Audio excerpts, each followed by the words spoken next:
ચીખલીના બલવાડા નજીક ડિવાઈડર કૂદી ટેમ્પો આવી જતા બસ સાથે અથડાયો. બસનો ચાલક અને કર્મચારીઓને ઈજા. નવસારીના ચીખલી નેશનલ હાઈવે પર આઈસર ટ્રક અને બસ વચ્ચે અકસ્માત થયો હતો. ડિવાઈડર કૂદી ટેમ્પો વાપી તરફ જતી બસ સાથે અથડાયો હતો, જેમાં બસના ચાલક અને કર્મચારીઓને ઈજા પહોંચી હતી, જેથી તેઓને સારવાર અર્થે ખાનગી હોસ્પિટલમાં ખસેડવામાં આવ્યા છે. અકસ્માતને લઈ ચીખલી પોલીસે તપાસ શરૂ કરી છે. બલવાડાની સાંઈ કૃષ્ણ હોટલ પાસે આજે સવારે આઈસર ટેમ્પો અને ખાનગી કંપનીની બસ વચ્ચે અકસ્માત સર્જાયો હતો, જેમાં બસના ચાલક અને કર્મચારીઓને ઈજા પહોંચી હતી, જેથી તમામને તાત્કાલિક ચીખલીની ખાનગી હોસ્પિટલમાં ખસેડવામાં આવ્યા હતા.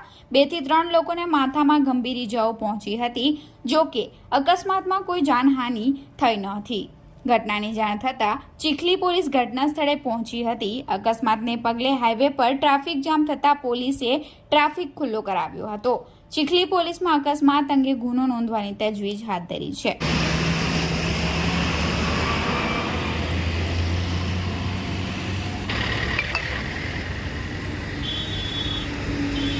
एक मिनट